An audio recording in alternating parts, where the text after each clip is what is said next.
Ibu bapak saudara dikasihi Tuhan. Perhatikan dalam Efesus 5 ayat 22 sampai 23. Dinyatakan oleh Tuhan bahwa pernikahan itu adventure. Memasuki wilayah rahasia. Siska dan Fani, ini perkara penting dalam hidup kalian. Pernikahan itu memasuki wilayah yang rahasia, misteri. Anak-anak muda yang belum menikah, kalian perlu siap hal ini. Hari demi hari yang dihadapi oleh sepasang pengantin. Dari hari pertama kita menjadi suami istri sampai pada akhirnya. Hari demi hari yang kita hadapi itu penuh misteri, saudara. Nah, saudara bayangkan sebuah perjalanan adventure. Nah, gini aja lah paling gampangnya itu.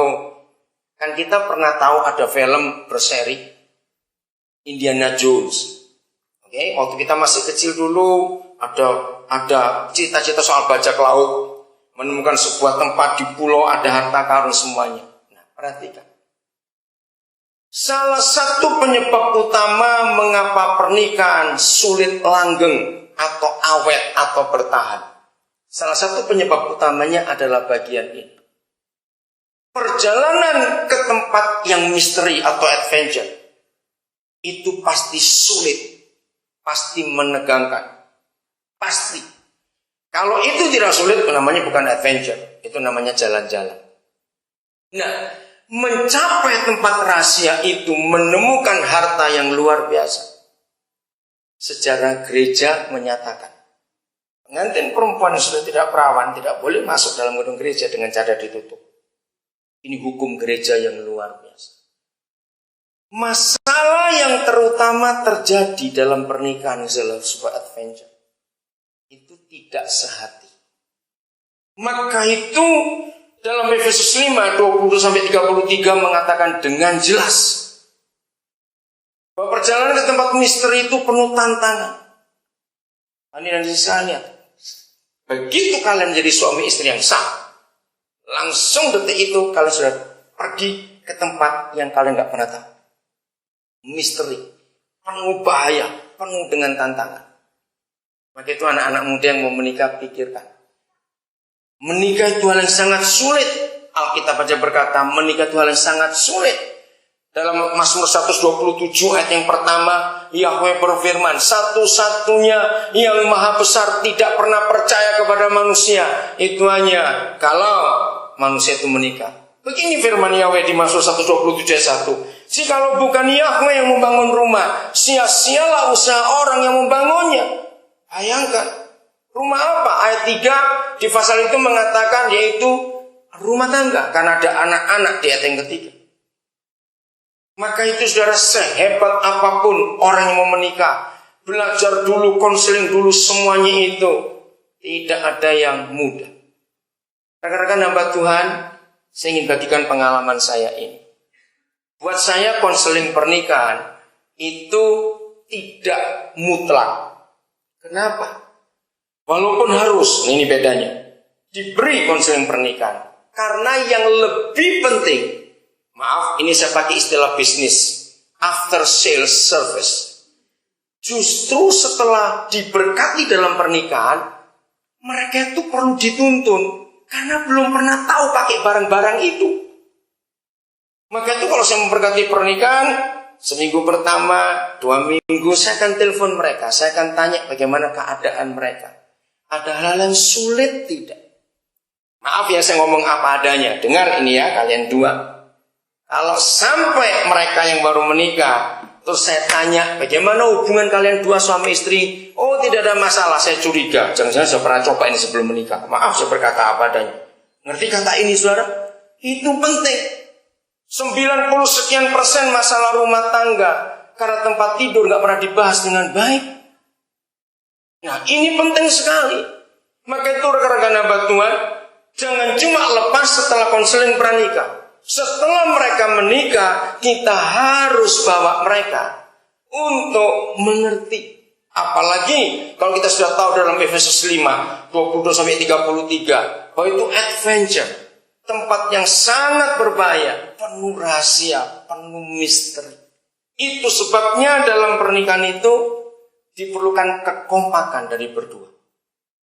Karena ke tempat misteri yang penuh dengan rahasia, penuh dengan tantangan, penuh dengan bahaya, maka diperlukan kesehatian.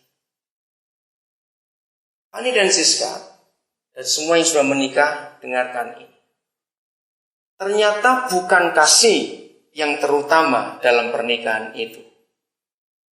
Tapi yang terutama adalah trust, saling mempercayai. Kalau menikah sudah mulai timbul curiga. Bayangkan, orang yang menuju ke tempat rahasia, ke tempat harta karun tersembunyi misalnya, lalu anggota tim itu saling curiga, bubar perjalanannya, pasti bubar.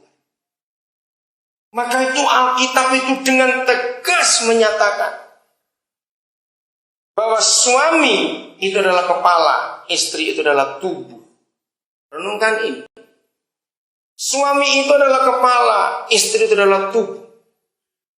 Tidak ada Tuhan di dunia ini kecuali Tuhan kita Yesus yang memberikan hukum bahwa begitu laki-laki itu menikah dia jadi kepala, dan begitu perempuan itu menikah dia jadi tubuh.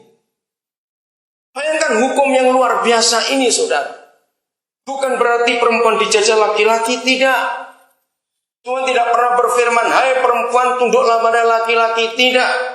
Yang difirmankan adalah, hai istri tunduklah pada suami. Kenapa harus tunduk? Hal yang terberat bagi kehidupan seorang perempuan menjadi seorang istri adalah bagian ini, tunduk. Simpel sekali. Semua kita pasti akan tahu, walaupun kita tidak semuanya orang kapal.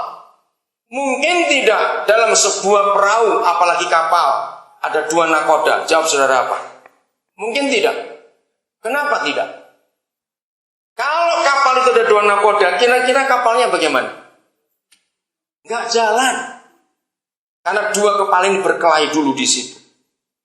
Maka itu Siska, kalau hari ini mantan pacarmu menjadi kepalamu, itu berarti dia menjajah kamu. Tapi keputusan harus di 1, bukan di 2. Nggak akan nyampe perjalanan pernikahan kalau di keputusan ada 2 kepala. Nah Fani, menjadi kepala itu nggak gampang. Menjadi tubuh jauh lebih gampang. Kenapa? Maka itu dengarkan anak-anak lagi. Tuhan itu kalau melihat rumah tangga goyang, kacau, apa saja, maka yang Tuhan cari mana suaminya. Tuhan nggak cari mana mertuanya, ini mana, nggak ada urusan mertua. Tapi suaminya di mana. Maka itu Tuhan, tugasmu cuma 1, memimpin keluargamu, memimpin anak-anakmu nanti, dan buat istrimu bisa merasa aman.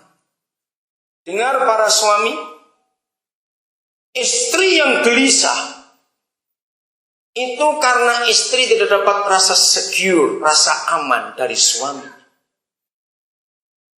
Ini ambil mikrofonnya, sekarang kamu baca Mazmur 128. Kita lihat ayat itu sekarang. Di situ ada hubungan kepala dengan tubuh. Ini yang baca ayat 3. Ya.